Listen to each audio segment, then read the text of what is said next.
Nous parlerons uniquement sport à partir de 7h10. D'abord avec la chronique des sports, l'attribution du prix du meilleur encadreur sportif au président de la FIMADA qui inspire Konaté Idriss dans sa chronique du jour. Et Fernand Kouakou sera avec nous pour la matinale des sports à 7h20 avant. En tout ceci, c'est bien sûr Denise de la Fafiette pour le journal sur la radio numéro 1 sur l'info et le sport. Bonjour Denise. Bonjour Thierry Angeval. À la une de cette édition, les examens du brevet de technicien supérieur démarre aujourd'hui sur toute l'étendue du territoire national. Les étudiants seront d'abord confrontés ce matin aux épreuves orales qui prendront fin le samedi 1er septembre prochain. Dans ce journal, il est aussi question du calvaire que vivent les populations de Vavois. Confrontées à de graves pénuries d'eau, les populations ont recours à des moyens très difficiles pour avoir de l'eau, mais de l'eau de qualité douteuse. Le président américain reçoit son homologue kényan aujourd'hui à la Maison-Blanche. Les deux chefs d'État doivent discuter coopération régionale, questions sécuritaires, mais aussi commerce et investissement.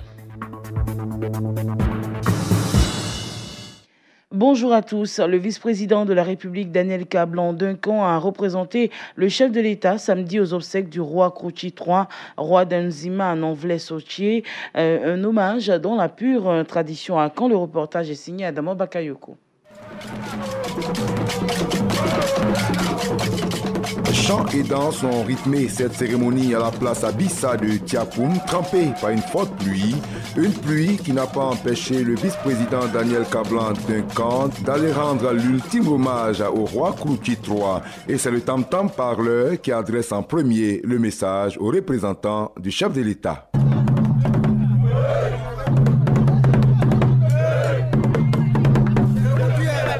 Un message que seuls les initiés comprennent. Kwame Eile Cyprien, fils du royaume. Le roi Krouchi III avait eu le pied cassé. Traditionnellement, on ne dit pas que le roi est décédé. On dit qu'il a eu le pied cassé. Après plusieurs soins, le roi est guéri, il est de retour. Le roi Krouchi III est né en 1945. Il est décédé en 2015 après 25 ans de règne. Le roi a laissé un dernier message aux sénateurs du Sud Komoué avant de rendre l'âme.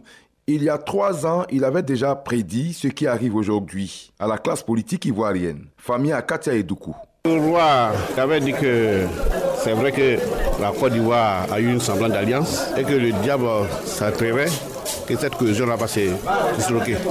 Mais il faudrait que les autorités privilégient le dialogue pour pouvoir vaincre cet ennemi-là. Au total, 53 millions de francs CFA ont été offerts à ses funérailles, dont 20 millions du président Alassane Ouattara, ami du défunt. La fête s'est poursuivie sous la pluie, car dans la nuit, le roi est mort. Vive le roi!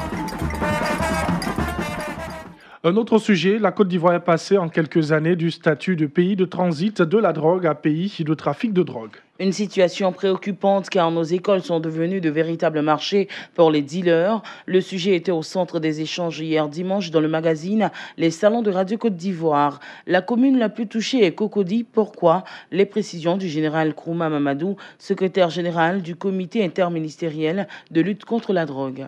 Sur 16 écoles dont les noms nous ont été communiqués pour faire la sensibilisation, 12 sont installées dans la commune de Cocody. C'est pour cette raison que nous disons que la situation à Cocody est préoccupante. Elle est partout ailleurs, mais davantage à Cocody. C'est le quartier résidentiel des boss. Mais c'est fils à papa, c'est eux qui ont de l'argent pour acheter la drogue. Donc, ils attirent les marchands de drogue, les commerçants de drogue, les dealers, ceux qui écoulent leurs produits à l'effet de la consommation de drogue. Le trafiquant, il détecte son marché à partir des enfants qui ont toujours de l'argent en poche.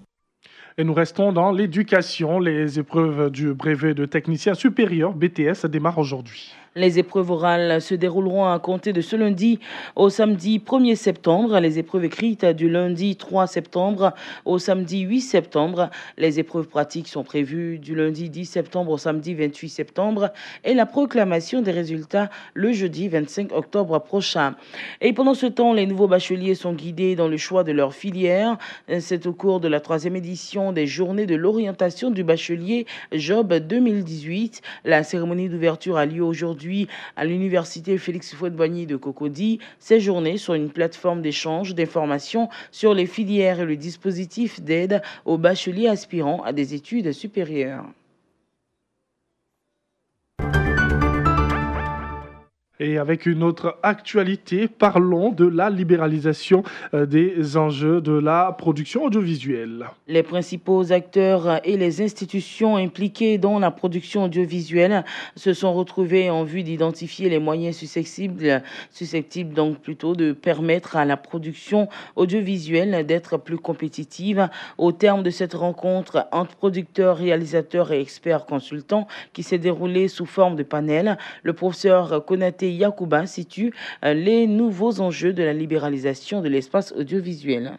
L'un des enjeux du nouveau contexte aujourd'hui sera de reprendre cette télé de papa ou du père de la nation, comme je l'appelle, qui s'est structurée autour d'émissions qui étaient des événements cultes que tout le monde regardait. Et ces émissions nous rassemblaient. Le nouveau contexte se présente à nous s'il nous donne des chances de mieux maîtriser notre paysage audiovisuel et donc de nous approprier notre propre imaginaire, vaut la peine d'être vécu. La pluralité d'une offre de qualité, c'est le défi qui se présente à nous. Alors j'ai bon espoir que chacune des télés qui vont arriver à concevoir des émissions qui vont également nous amener à faire société. Et c'est le journal que vous suivez sur la radio numéro 1 sur l'info et le sport. On parle à présent santé. Bientôt, les femmes de Kabangwe, dans le département de Kaniasso, pourront accoucher à proximité. Les travaux de construction de leur maternité ont été lancés par le conseil régional du Folon pour un coût global de près de 30 millions de francs CFA. Tanokone.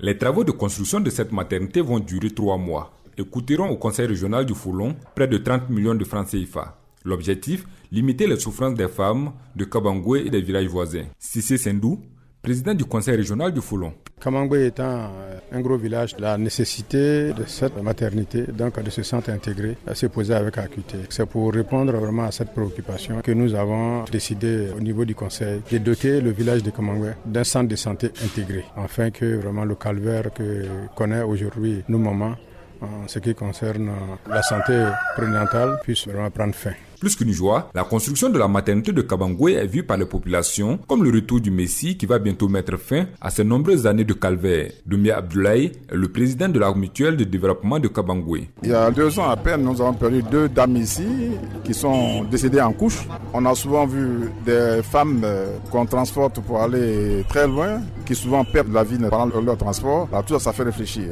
Dieu merci, si le conseil a songé à nous offrir cette maternité, nous ne pouvons que leur dire merci. Traoré maman. En tout cas, il n'y a pas de maternité. Il y a accouché à Kabangwe ici. Avec l'infirmier qui est ici, vraiment, ça va. Mais si on pouvait avoir une maternité, c'était mieux encore. Une fois terminé, le dispensaire de Kabangwe sera transformé en centre de santé intégré conformément à la politique d'accès des populations à des soins de qualité. Tanokone, du retour de Kabangwe au dîner pour Radio Côte d'Ivoire. Et depuis quelques mois, la ville de Vavois est confrontée à de graves pénuries d'eau.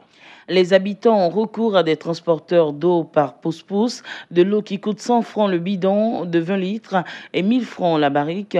Mais cette eau est de qualité douteuse, nous dit Alassane Koulibaly. L'eau, source de vie, pourtant l'eau ne coule plus dans le robinet de la plupart des habitants de Vavois. Et cela dure environ 5 mois. Comment les populations s'approvisionnent-elles en eau? Issa Sidibé, habitant de Vavois. Là, il faut prier Dieu, il faut croiser un bon outrotigi qui va te mettre dans son programme. Ça dit qu'un 20 litres, ça va te coûter au moins 100 francs. Mais c'est même pas évident que tu aies ça parce que lui, il faut passer la commande. Là, il te met dans son programme 2 jours, 3 jours, il peut te servir au moins 2 fois, 100 francs. Et puis, c'est même pas de la bonne qualité. Les œufs usés, on ne sait pas où ils vont prendre. Voilà, on ne sait pas où les gens vont prendre. Pour une question de consommation d'eau de bonne qualité, certains effectuent le déplacement jusqu'à Daloa. Issa Sidibé. On est obligé maintenant d'aller à Daloa, de l'eau pour boire, pour ne pas tomber malade. Tu es obligé de faire recours de l'eau en sachet là. Ça dit qu'on est obligé de payer à Daloa pour boire. Sinon, l'eau qu'on consomme ici, c'est même pas de la bonne qualité. C'est rouge comme ça, on dirait ça.